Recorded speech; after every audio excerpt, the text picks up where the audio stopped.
normalement, vous m'entendez bien. Yes, c'est parfait. Et Merci beaucoup. On va se mettre Super. en plein Bonjour tout le monde. écran. Salut. Attendez, j'ai fermé un peu les rideaux. Vas-y, Hop. vas-y.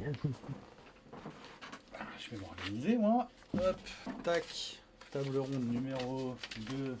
Hop, c'est là. Tac, c'est parfait. Du coup, je vais juste vérifier mes réglages ici. Ça c'est bon. Et normalement, il y a Enzo qui devrait nous rejoindre. Je crois qu'il termine à 18h. Donc il nous rejoindra avant sa visite de collection, qui aura lieu normalement à 19h, quelque chose comme ça. 18h45. Bon, et bah écoutez, c'est parti. On va attaquer maintenant et reprendra le live en direct.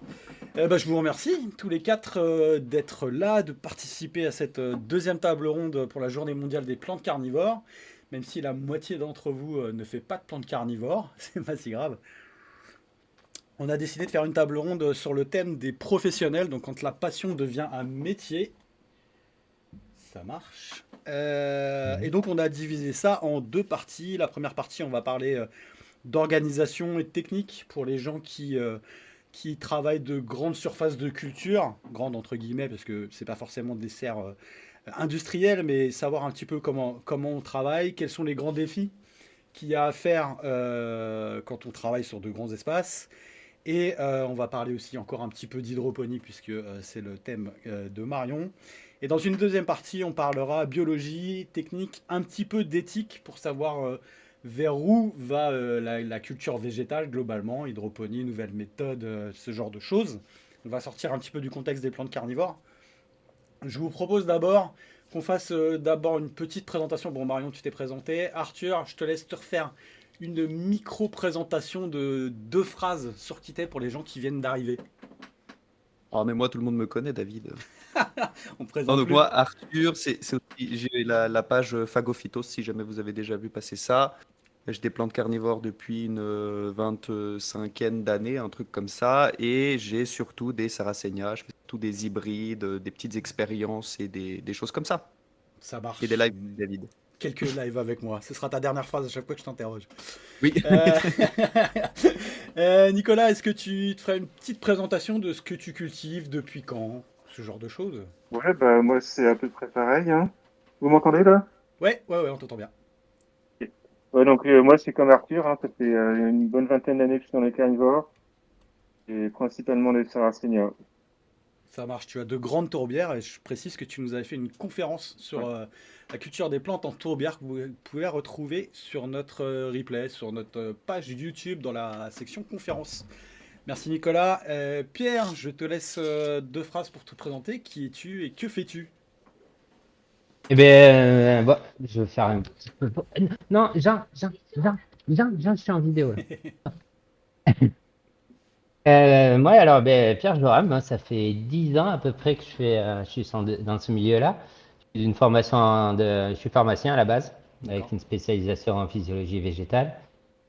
J'ai deux activités principales je conçois du matériel pour faire pousser les plantes en milieu contrôlé, que ce soit des éclairages LED, des automates, des chambres de culture ou des systèmes aéroponiques surtout, hydroponiques ou goutte à goutte, de temps en temps, ça m'arrive. Je travaille beaucoup pour les centres de recherche. Et après, j'ai une deuxième activité où on a vraiment une ferme de production végétale, plus tournée vers les plantes cosmétiques et médicinales, pharma. Donc je travaille avec des boîtes de cosmétos et des boîtes pharmaceutiques.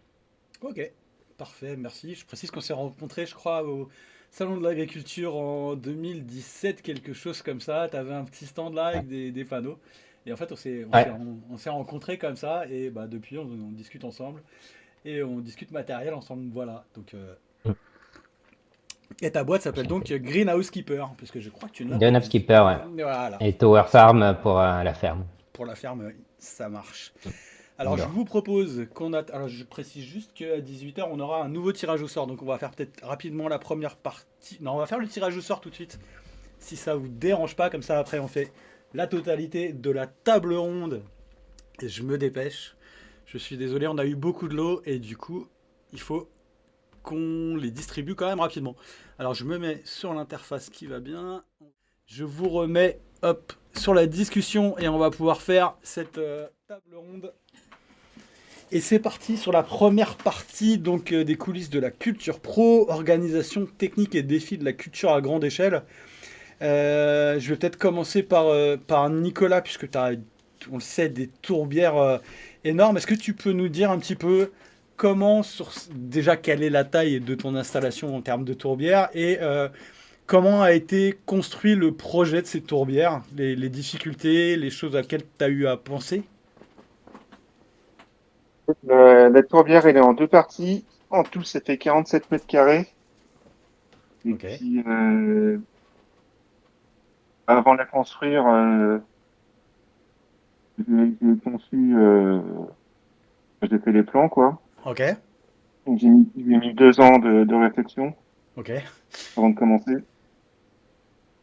Après, 2 ans de réalisation. Ok, très bien. Est-ce que tu as, eu. Quelle a été en gros la chose la plus compliquée que tu as eu à prévoir dans la préparation de ce projet? Qu'est-ce qui a été le plus dur, quoi? Ah, Tout. euh, non, le plus chiant à imaginer, c'était d'avoir comme elle est en hauteur, d'avoir un système pour que ça s'évase pas, en fait. D'accord. C'est la grosse difficulté quand on a ouais, des tourbières de cette taille-là. Je suppose que c'est pas simple à gérer. C'est pas une Merci. histoire de taille, Ouais, c'est une histoire qu'elle est en hauteur, en fait. ok. Et le problème, c'est que la poussée de l'eau, si tu as un truc en hauteur, la poussée de l'eau va écarter tes bords. D'accord, ok. Et t'as vu les premiers problèmes à partir de combien de temps? Ça a été rapide ou... Oui, Le premier problème, hein. ouais. Enfin, quand t'as vu ce phénomène-là se produire. Ah, mais j'ai pas attendu qu'il se produise, hein. Ok, d'accord. Donc t'as tout Ça, de suite... c'était prévu pendant la conception. C'était prévu dans la conception, ok. Très bien, merci. Ouais, ouais. Ok. J'ai déjà fait, j'avais déjà construit des potagers surélevés avant, et du coup, j'ai vu que ça faisait ça, effectivement. D'accord, t'as l'expérience de... D'accord, avant de Mm. se lancer dans ce gros projet-là, ok. Marion, peut-être de ton côté, en termes d'hydroponie, tu nous as dit quelle taille faisait ta serre, la nouvelle? Enfin, la serre... Voilà, elle fait 600 mètres carrés. ok, On a été un moment sur le double et en fait, on s'éparpillait. Et donc, on est reparti sur la moitié pour se forcer à être bien organisé. Et en fait, comme on n'est pas nombreux à travailler dedans, on est 3 personnes, on est tous à mi-temps dans la serre.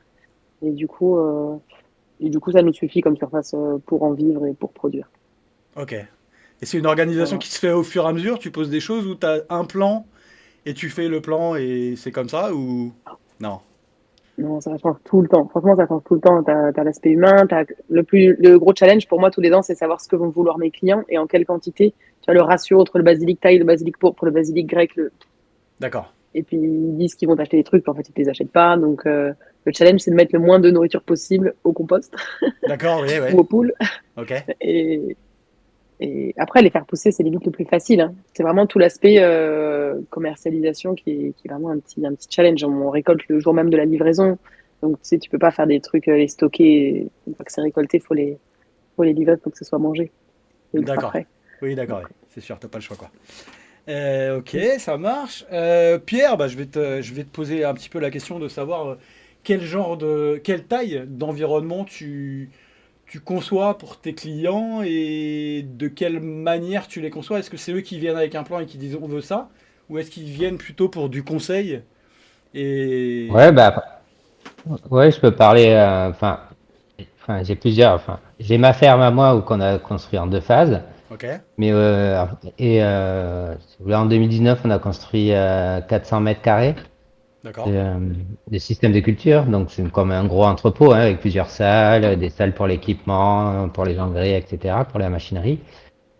Et il y a 3 ans, pour le Covid, on s'est agrandi de 600 mètres carrés d'accord, où on a beaucoup appris en fait.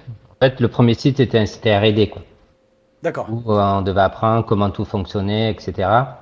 Et en fait, sur les 600 mètres carrés, on a nouveau, là, on a vraiment appris de toutes les années précédentes, que ce soit en termes humains, aussi travail, ouais, nettoyage, parce que ça, c'est pas négligeable, nettoyage dans ces milieux-là, et les plantes surtout. En fait, tout se base sur les plantes, les humains, et aussi pour la qualité et que ça fonctionne assez bien parce qu'on a beaucoup d'équipements, donc dit beaucoup d'équipements, beaucoup de capteurs, beaucoup de pannes, etc.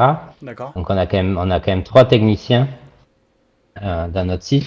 D'accord. Et on a à peu près 6 personnes qui gèrent, si vous voulez, les semis, la récolte et la R&D. Donc, D'accord. on a Tu une fais. équipe de 10 personnes. Ok. Attendez, je charge. Allez. Donc on est pas mal nombreux sans compter les stagiaires, quoi. D'accord. Quel type de végétaux tu fais là-dedans? En gros? Du coup, alors ça c'est nous on a nos propres expérimentations. Quand on sent une D'accord. plante, on essaie de la développer. Mais c'est surtout nos clients en fait qui vont nous proposer par exemple, je peux parler. Bon, il y a plein de plantes que je peux pas parler, mais pour Saichido en fait, au début ils nous ont proposé 10 plantes. Ok. C'est passé par le service marketing.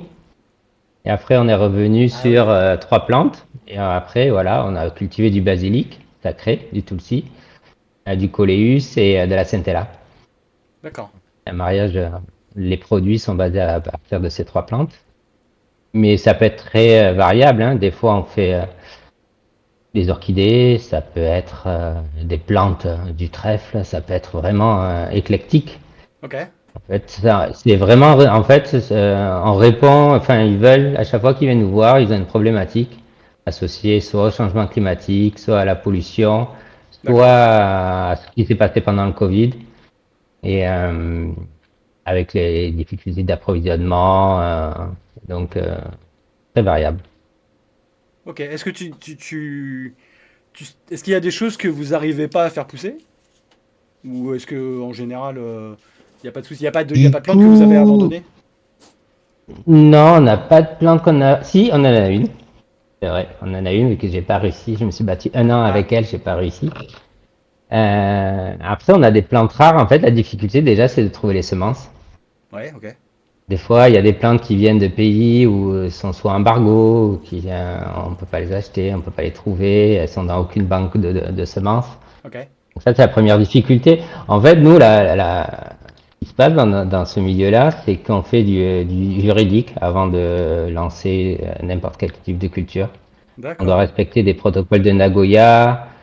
euh, Voilà. Et après, on doit certifier que ça soit la bonne plante, la bonne semence. Donc, Ok. fait des analyses ADN, des analyses HPLC pour voir son profil chimique, hein. Donc, on passe par un processus avant vraiment de planter la plante.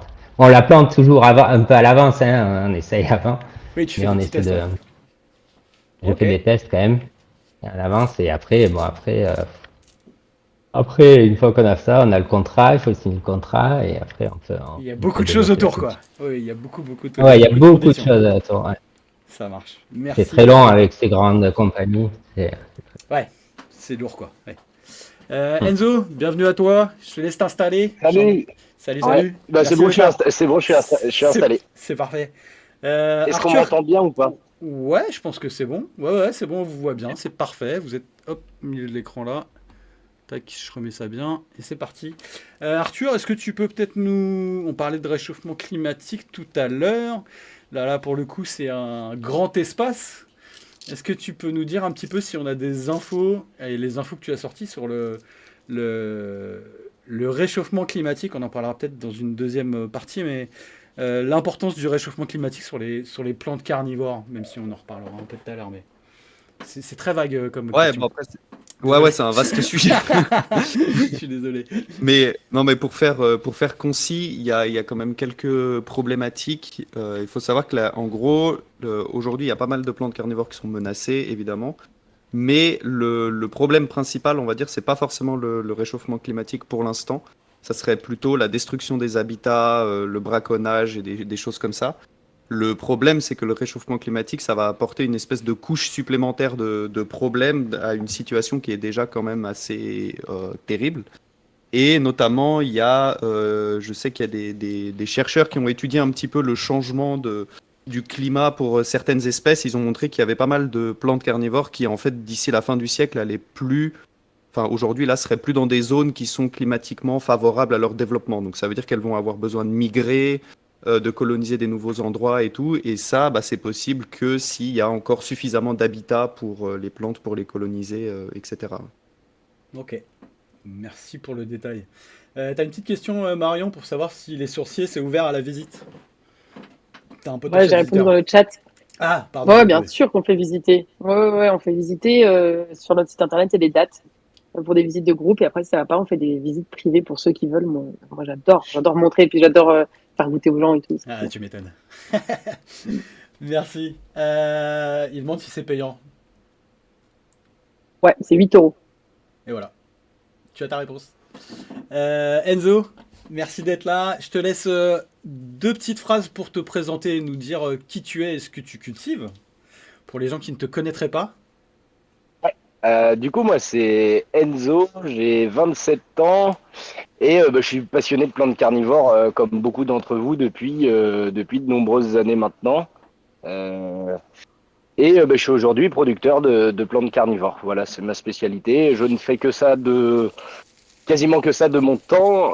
Plantes carnivores, principalement des carnivores rustiques et également quelques plantes de milieux tourbeux. Parce que moi, c'est les milieux tourbeux aussi qui m'intéressent. Et du coup, c'est vrai qu'il y a pas mal d'autres plantes qu'on trouve en tourbière qui peuvent être intéressantes à cultiver, à collectionner et même à installer dans une tourbière quand on décide d'en réaliser une. Ok. Merci bien. Bah, on va repartir sur la partie organisation, technique, défis, etc.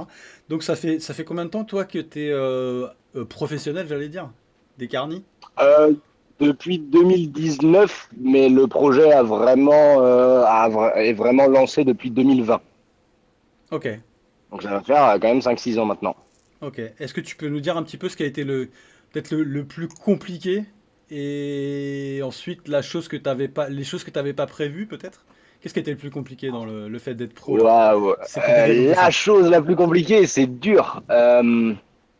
La chose la plus compliquée, qui ne l'est plus trop aujourd'hui, c'est d'avoir un projet qui est durable dans le temps. D'essayer de vivre de sa passion, c'est un chouette projet, mais de passer d'être passionné à passer de l'autre côté et d'être producteur, et en fait, il y a une quantité d'imprévus. Je pense que celles et ceux qui sont autour de la table le diront tout aussi bien que moi, si ce n'est mieux. Et tous les jours, on a pas mal d'imprévus à gérer, et c'est vrai que en fait, ça met plus de temps souvent que ce qu'on peut imaginer et idéaliser au début, avant d'avoir une activité qui est stable dans le temps et qui nous permet d'envisager, on va dire, l'avenir sereinement, surtout quand on est sur des métiers passion, où avec les carnivores, on est vraiment dans une niche. Il y a très très peu de producteurs en France, donc il faut essayer de tirer son épingle du jeu et essayer de s'en sortir. Donc en fait, il y a pas une chose enfin, c'est au quotidien. Alors aujourd'hui, le quotidien est quand même, enfin, ça va bien, hein, Ok, l'activité tourne, ça passe bien. mais voilà, ça a été ça de la différence entre ce qu'on idéalise, ce qu'on souhaite et la réalité du terrain. Mais ça s'apprend, comme n'importe quel autre métier, ça s'apprend au jour le jour avec le fait d'avoir affaire à ces choses-là et puis d'essayer de s'en sortir à chaque fois, quoi. L'expérience salutaire. Ouais, voilà. T'as des Et petites t'avais une autre questions? question, Les choses que tu n'avais pas prévues? ouais. Je pense surtout aux trucs, je Je- pense surtout aux trucs administratifs et aux trucs un peu, tu vois, Ah un peu, ouais, ouais, ouais, bon, il y a plein balance. de galères liées à ça, mais c'est pareil, ça se gère avec le temps et au fur et à mesure des années, on arrive Ouais, à savoir à peu près à telle période, avril-mai, ça va être le rush, donc on sait bien que la gestion des emails, ça va être très très compliqué et que les gens vont avoir un peu de délai de ouais. réponse. Enfin bref, tu vois, ouais, c'est plein de petits détails comme ça. Il n'y a pas une grosse chose en particulier, quoi. Oh, ok, ça marche. Bah, du coup, on va rester dans les carnis avec Nicolas. Est-ce que tu peux, toi, tu as une énorme collection de Sarracenia. Dans tes tourbières, du coup, je voulais savoir comment tu t'organisais en termes de référencement de tes plantes. Est-ce que tu as une liste de culture? Est-ce que tu la tiens bien à jour? Est-ce que tu sais ce que tu as en temps réel? Ouais, j'ai une liste de culture. Là, elle est pas très à jour, j'avoue. Et en référencement, moi, je mets les numéros par plante et puis après, ils sont dans un fichier électronique. Ok, donc t'es en mode C'est informatique pas, et tu tiens, d'accord, tu tiens ça comme ça. Je suppose que de temps en temps, tu fais des gros inventaires pour savoir ce qui est mort, ce qui est rentré, ce genre de choses. Je suppose que c'est un peu chronophage. Ouais, l'inventaire, c'est fait une fois par an dans ce que je vends en tout cas. Ok, d'accord. Donc tu fais le Dans, tour de dans, tes dans plantes ma et tu notes. collection privée, Ouais, tu laisses un peu. D'accord. T'as une si idée ça de bouge, je jette. T'as une idée de combien de plantes Hein. t'as différentes dans ta tourbière? Qu'on ait une idée de ce que ça donne. Non. Il y en a trop. Ouais, Il y en a beaucoup trop. Il y en a beaucoup, beaucoup trop. ouais, il y en a trop. Ouais. Il y en a trop. Bah, je vais poser la question à Pierre. Toi, comment. Non, Sarracenia, il y en a peut-être 200, je sais pas. 200? Ok.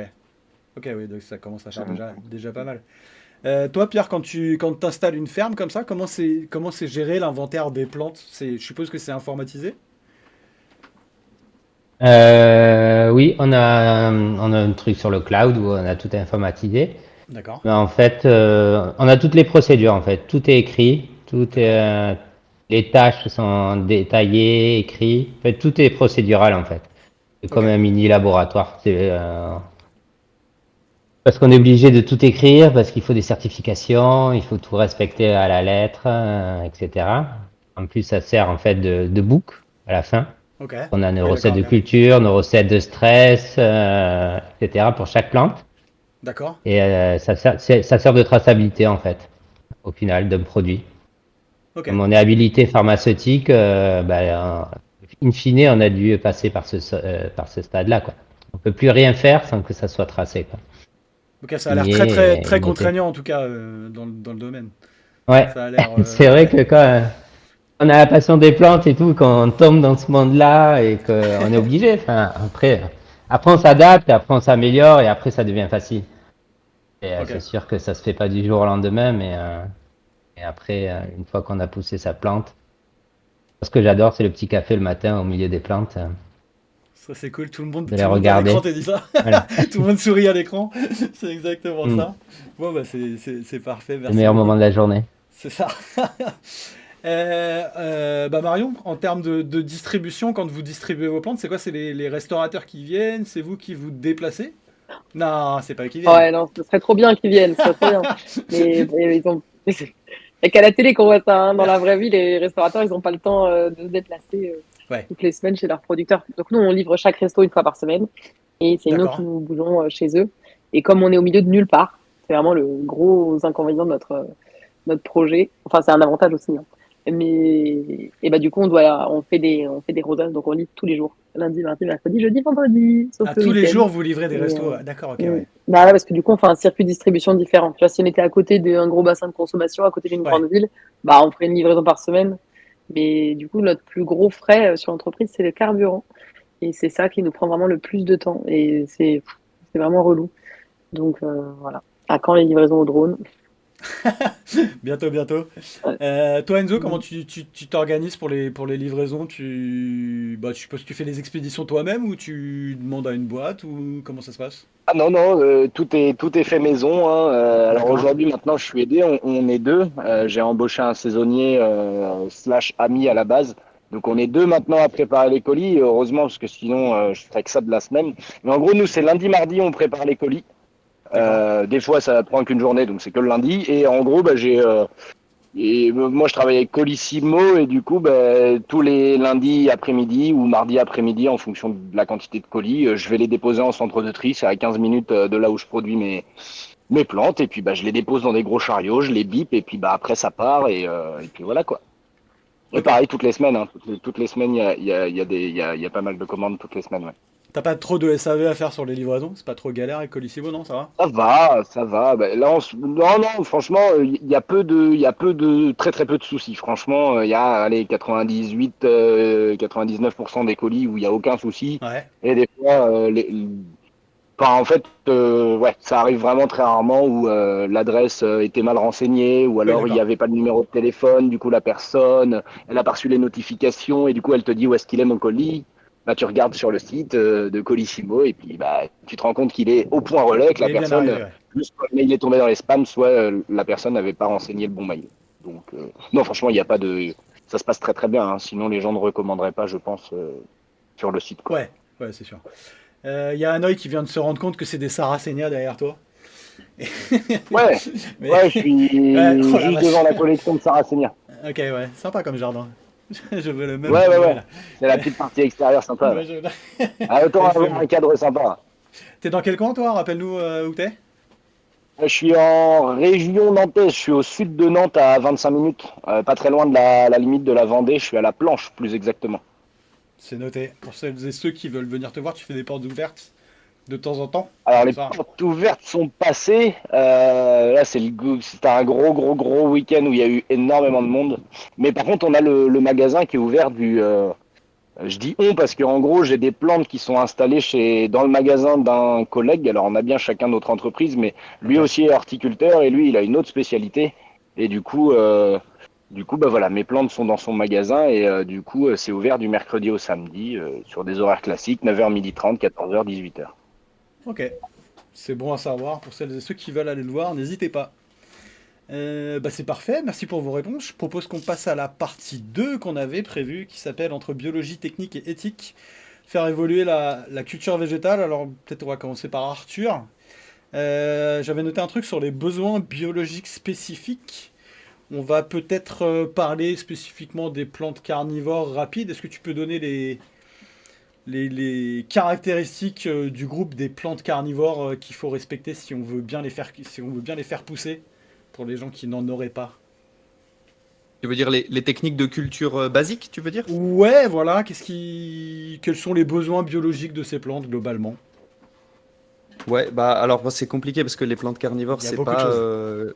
Ouais, et puis c'est pas un groupe, on va dire, comme on dirait, monophylétique, dans le sens où c'est pas toutes des plantes qui sont cousines, si tu veux. La Ouais. carnivorie, ça a apparu dans plein d'endroits différents dans l'évolution. Nous, on les appelle toutes des plantes carnivores, mais en vrai, c'est pas du tout des plantes cousines, la plupart d'entre elles. Mhm. Mais globalement, il y a quand même toujours un peu les mêmes dynamiques. C'est pour ça que la carnivorie s'est apparue plusieurs fois aussi. C'est généralement des plantes qui poussent dans des milieux qui sont pauvres. Donc c'est pour ça qu'on utilise souvent de la tourbe blonde où il n'y a rien à manger dedans. C'est de la matière organique mais qui n'est pas dégradée par des petites bêtes. Donc c'est tout l'inverse de ce qu'il faut faire dans un potager par exemple, ou des Ok. plantes comme ça. Et souvent des milieux aussi humides, ça va un peu ensemble généralement. C'est pour ça que la matière organique n'est pas dégradée généralement, c'est parce qu'elle est dans la flotte quoi. Ok. Et en fait, du coup, dans ces milieux-là qui sont à la fois humides et très pauvres, il y a souvent assez peu de compétition. Enfin, il n'y a pas beaucoup d'arbres, par exemple. Donc, c'est souvent des milieux qui sont un peu dégagés, qui sont ouverts, comme on dit en écologie. Et du coup, c'est pour ça que ces plantes-là, elles apprécient avoir souvent beaucoup d'eau, un substrat très pauvre, mais qui retient l'eau, et aussi beaucoup de lumière et beaucoup de soleil, quoi. Ok. Très bien. Merci. Bah, on va continuer sur les besoins biologiques. Je vais demander à Pierre, toi, quand tu fais des tests sur des plantes, quel genre de test tu fais pour savoir si ça va fonctionner dans ta serre, enfin dans ta ferme?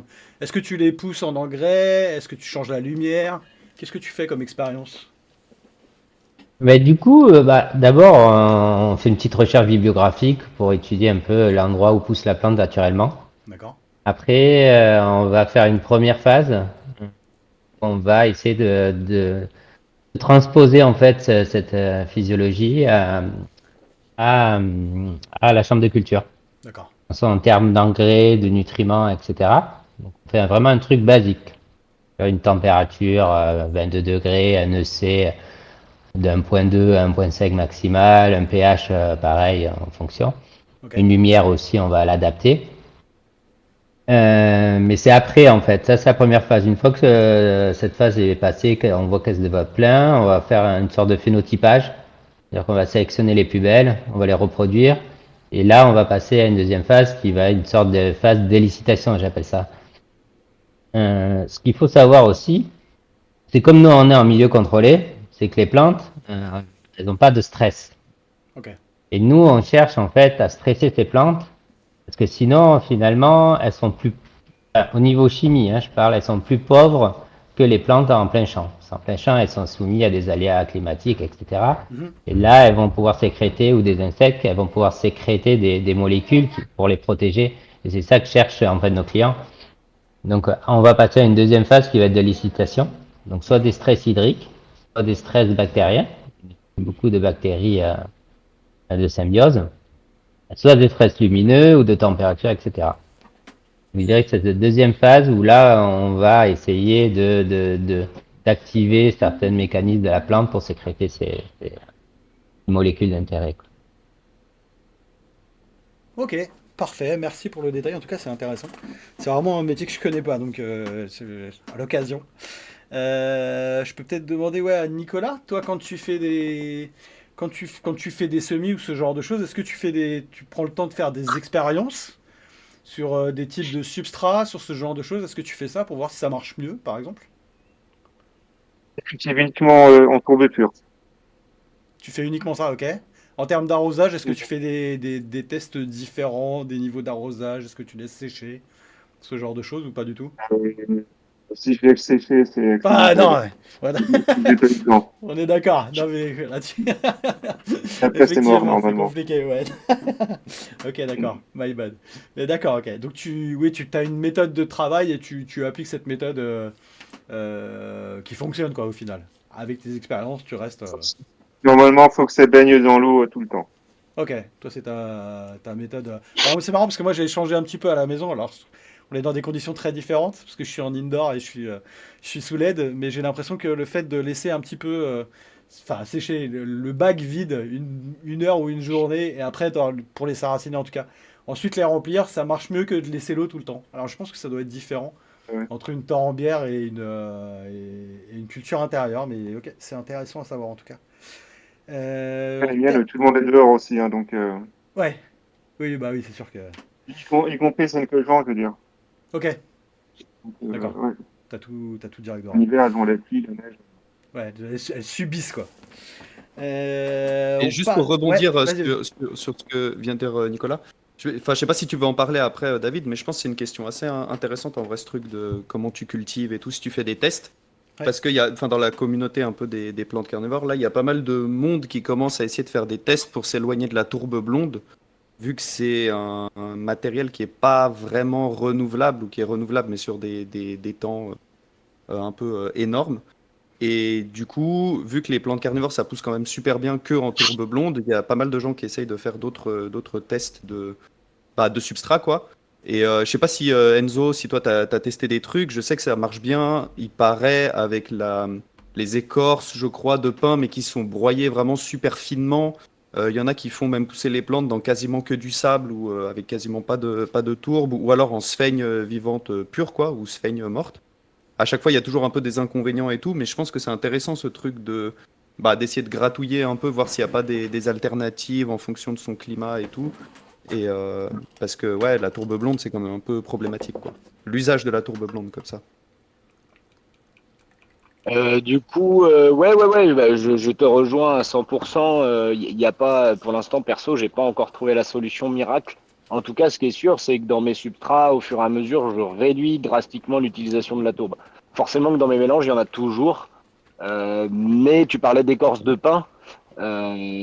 Sur certaines, ouais, j'utilise de l'écorce de pin en mélange. Donc, je fais un tiers tourbe, un tiers écorce de pin et un tiers perlite. Et également, là, dans mes pieds-mers de Sarracenia, ben, il y a sur mes pots là, qui font, je sais pas, qui font 20, je crois que c'est des pots de 25 de diamètre, des pots de 12 litres, genre j'ai 4-5 cm d'écorce de pin grosse, enfin gros calibre, hein, du 12-25 mm. Et j'en ai mis également en surfaçage, pareil, sur 4-5 cm. Donc voilà. J'ai aussi testé avec des éclats de coco, des chips de coco. Euh, Soit ça à la place de l'écorce de pin avec de la tourbe et de la perlite, un tiers, un tiers, un tiers. Soit également bah, un quart écorce de pin, un quart tourbe blanc, un quart perlite et un quart éclat de coco. Bon, l'éclat de coco, hein, c'est pas acide, donc en soi, pour ce qui est du pH, forcément que ça améliore pas le, le substrat, mais je teste plutôt ce genre de choses en réduisant la tourbe blonde et en utilisant de l'éclat de coco pour voir à quel point alors c'est des tests qui sont principalement réalisés sur les Sarracenia, sauf pour les écorces de pin fines, ça peut être utilisé pour pas mal d'autres carnivores, mais avec de l'utilisation de l'éclat de coco en assez grosse quantité, à un quart à peu près du mélange, ou un tiers, je le teste que sur les Sarracenia parce que bah, c'est hyper costaud. Enfin, c'est hyper costaud. Ouais. Si, c'est vrai que bon, des plantes adultes là que j'ai depuis longtemps, je vois pas de différence significative en ajoutant de l'éclat de coco, donc ça permet de réduire quand même pas mal. Moi, de mon côté, l'achat de la tourbe que j'utilise en mélange, mais bien sûr que j'en ai encore qui sont rempotés dans du 70-30, du 60-40, tourbe blonde perlite, ou du 50-50. Mais voilà, j'essaye d'en utiliser le moins possible. Et pour ce qui est de la sphène, bah, j'en cultive, mais ça pousse tellement lentement que bah, pour faire les quantités que je produis, il faudrait des centaines de mètres carrés de sphène. Et ça, pour le coup, pour l'instant, c'est pas encore possible. Donc, j'ai pas vraiment fait de test pour la sphène. Juste, bah, il y en a comme les Darlingtonia ou autres qui sont cultivés en quasi 100% sphène, mais voilà, à part pour ces plantes-là, la sphène dans les mélanges, j'utilise pas trop. Je sais aussi Ouais. que il y a, et je finis là-dessus, il y a merde, le bois broyé du pin, donc pas l'écorce, mais le bois en tant que tel, a priori qui pourrait être utilisé. Je l'ai pas encore testé, j'ai un échantillon, donc faut que je teste. Mais bon, c'est du bois broyé, donc je pense qu'il leur faudra quand même un support un peu plus terreux pour le développement des racines, parce que juste de mettre ça dans de l'éclat de bois de pin, je sais pas à quel point ça pourrait le faire, mais à tester. Ouais, il Ok. faut qu'il soit un petit peu composté, quoi. Mais le problème, c'est que si Ah ouais, après c'est t'attends ça. trop, bah, ça devient Ouais. trop riche, quoi. Donc c'est un peu Mm, problématique. mm. Alors j'ai fait un test moi chez moi, j'ai coincé un Sarracenia entre un pot et un autre Sarracenia. Et en fait le truc il pousse sans substrat, juste avec les racines dans l'eau. Et je me dis que le seul problème c'est de réussir à faire tenir la plante debout dans un pot.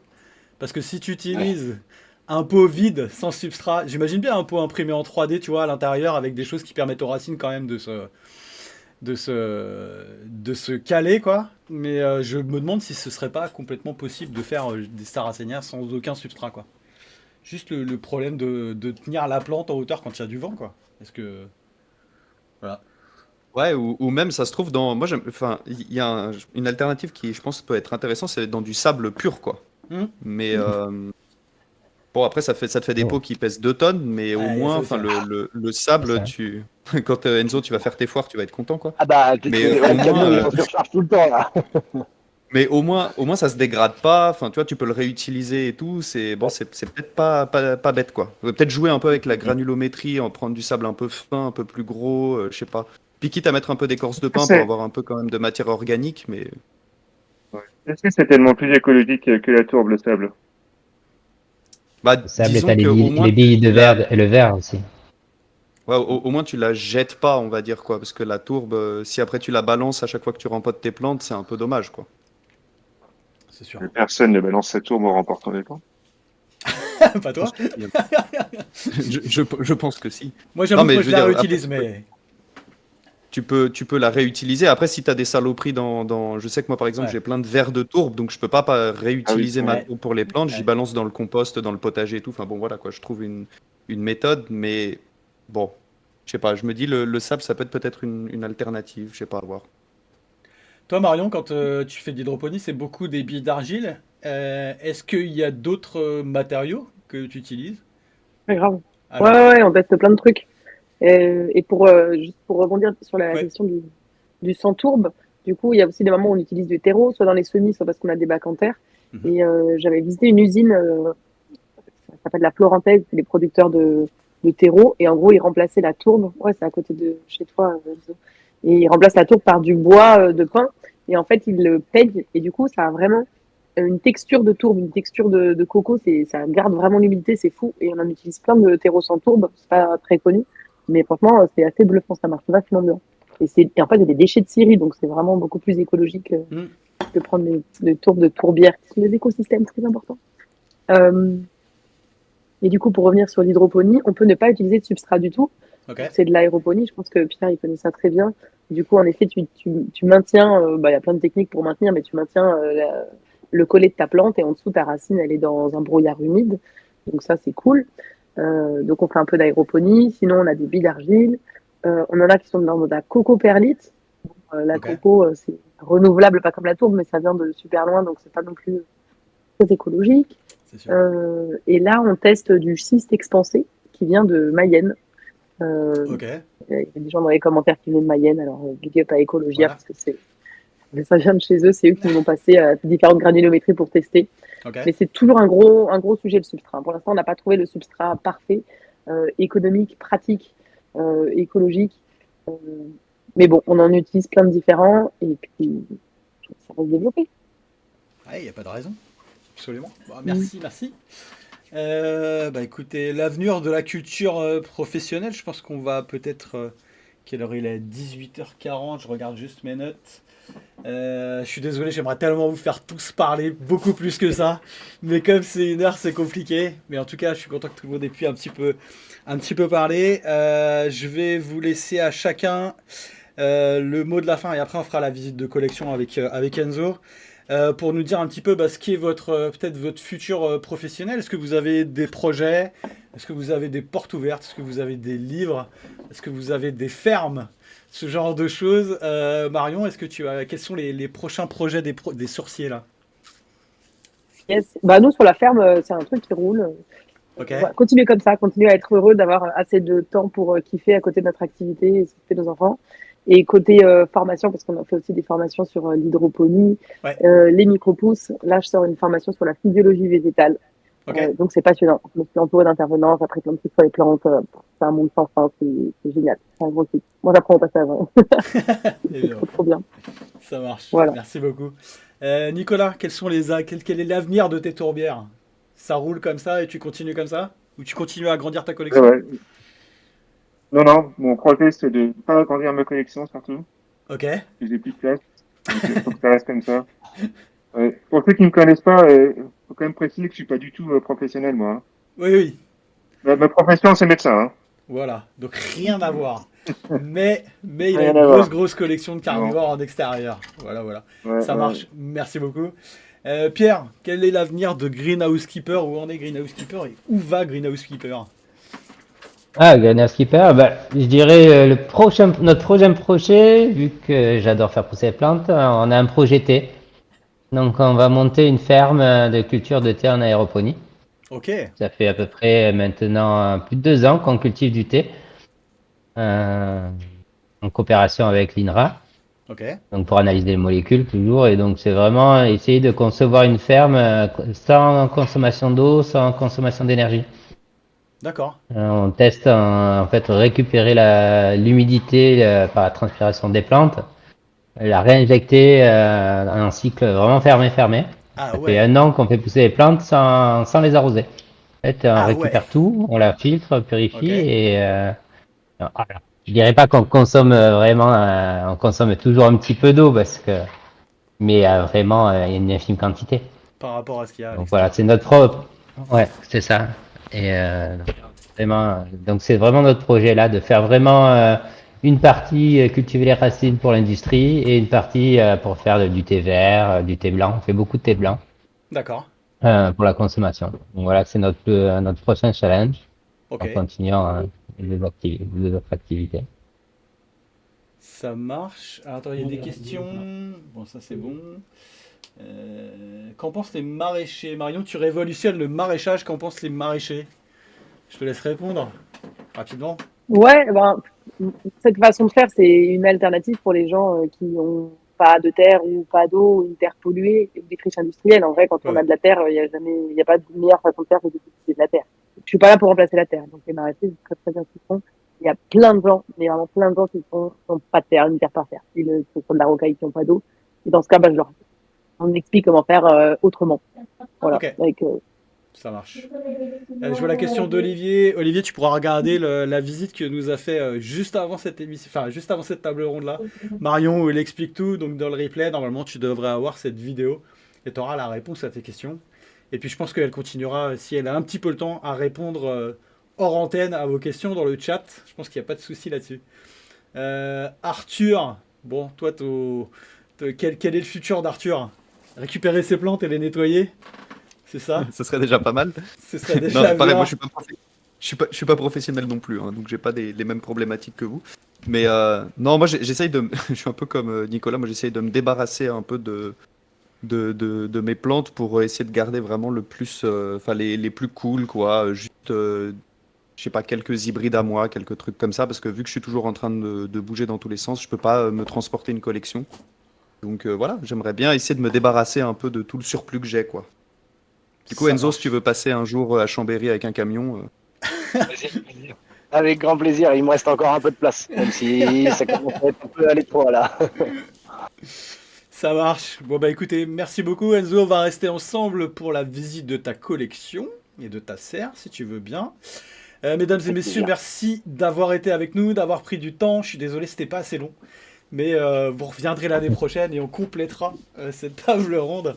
Merci donc d'avoir pris du temps, d'avoir donné toutes ces infos, d'avoir expliqué tout ça. Et on vous retrouve donc, Marion, toi, ton site c'est Les Sourciers, c'est le nom de ton entreprise. Vous tapez ça sur Google ou sur Facebook, vous pouvez y accéder. Nicolas, tu as une boutique qui s'appelle NDL Carnivore sur carnivore.zone où il y a absolument une grosse partie de sa collection de dispo. Donc n'hésitez pas si vous cherchez des plantes. Il y a vraiment plein de choses, des plantes pas chères et des plantes pour les collectionneurs avertis. Donc n'hésitez pas. Pierre, on te retrouve donc sur le site Greenhouse Keeper. Et le nom de la ferme, tu peux me le rappeler? C'est Tower Farm. Ok, donc pour celles et ceux qui veulent regarder le projet, n'hésitez pas à aller voir sur le net. Ouais. Et il y a une visite, si vous voulez la visiter, il y a une visite virtuelle sur Ok, le site de la marque de cosmétiques, là, Huile Beauty. ok, Donc, vous pouvez visiter notre ferme, il y a toutes les explications, comment on produit, etc. ok, C'est ça super bien marche. fait. Ok, bah n'hésite pas Pas à super mettre, truc. n'hésitez pas tous à mettre l'URL, les URL que vous voulez partager sur le chat de Twitch pour que tout le monde les ait. Il n'y a aucun souci. Je vous remercie, je vous souhaite une bonne soirée. Je vous laisse vous déconnecter, sauf Enzo. Arthur, tu restes juste après là. T'as un petit peu de temps encore ou? Ouais? ouais, je reste juste un peu après la visite de d'Enzo et après je filerai. Ça marche. Bon, en tout cas, merci Marion, merci Nicolas, merci Pierre, à très bientôt. Et à bientôt, merci d'être venu en tout cas. Je vous laisse vous déconnecter, caméra et audio.